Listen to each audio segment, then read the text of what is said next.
an abusive home, it doesn't seem like. It just seems like he's getting him away from his family, which I guess is just his grandmother. I think kind of like this we can make it on our own mentality, when really you can't. Every one of your decisions is bad and leads to a worse decision.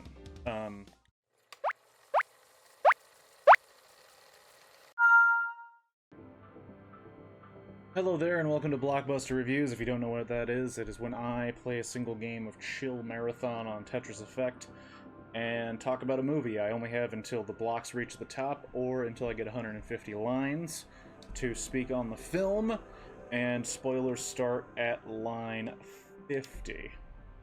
And I don't talk about the movie until the game actually starts.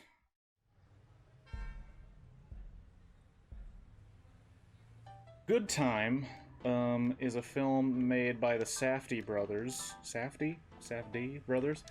Those are the same brothers that did Uncut Gems. Before they did Uncut Gems, they did this movie called Good Time, starring Shovelface, Cedric Diggory, Edward, Robert Pattinson.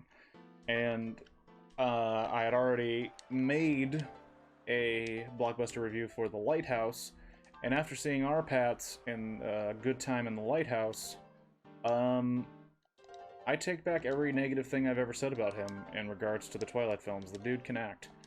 I think he... I know I've said privately in friend groups, I mean, they offer you a bunch of money to be this character, what are you going to say, no? I mean, how hard is it going to be to play him? And he came out, and he wanted to do weird shit, and oh boy, did he succeed.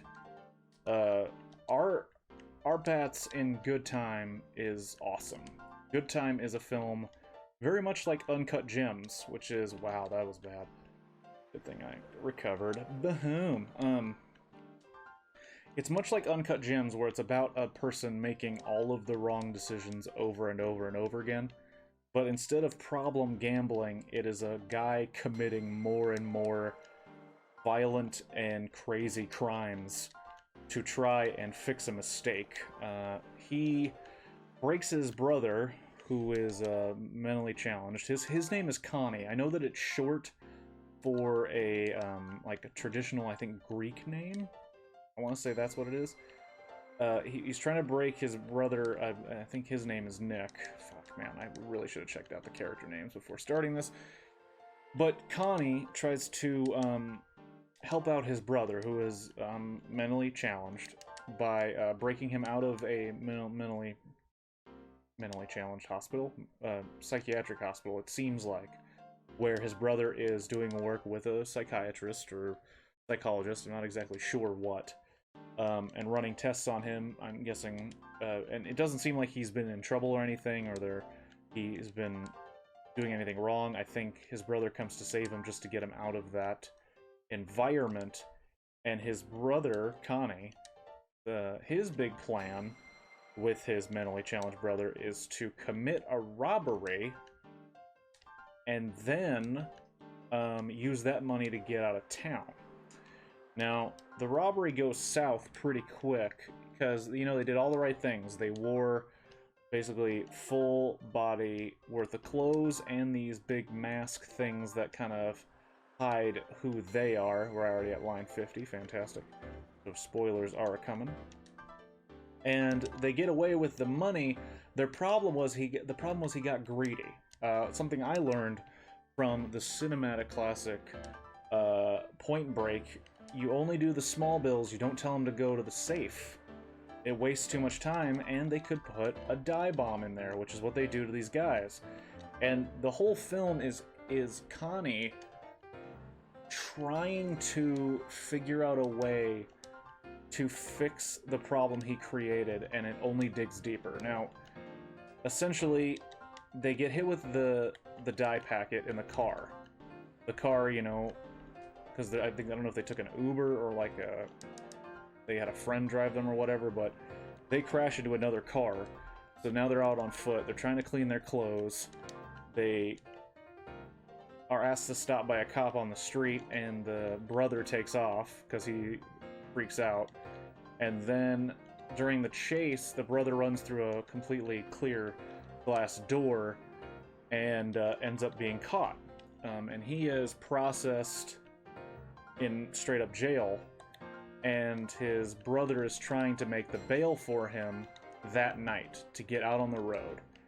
He tries to get money from Jennifer Jason Leigh, who is just getting it from her mother, which causes a kerfuffle. He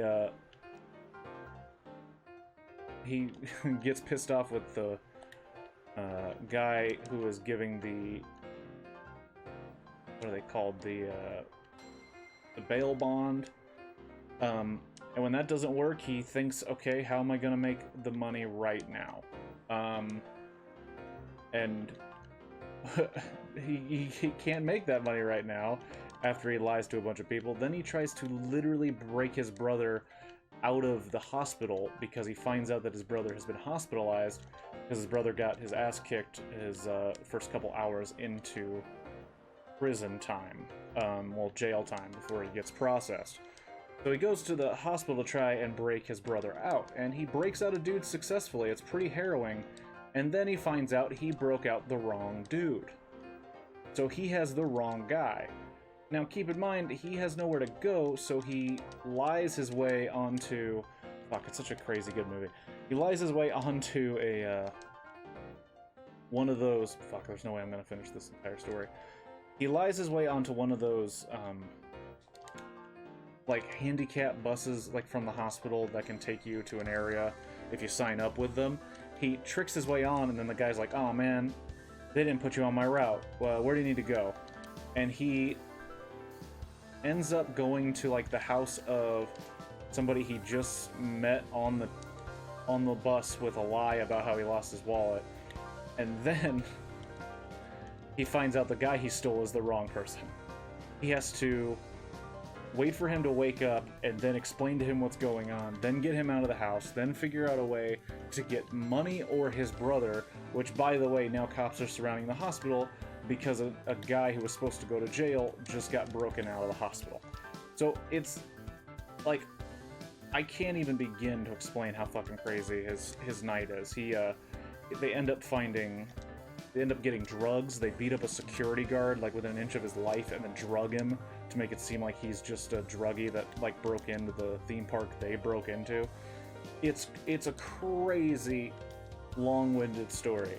And I don't want to just reveal the ending without, like, explaining how crazy the story is, because it's very much like other films, but I say Uncut Gems because it was made by the same guys, where the dude just makes all the wrong decisions, and it just gets worse and worse and worse. And we discover the only, like, he's not getting his brother out of, like, an abusive home. It doesn't seem like. It just seems like he's getting him away from his family, which I guess is just his grandmother. I think kind of like this, we can make it on our own mentality, when really you can't.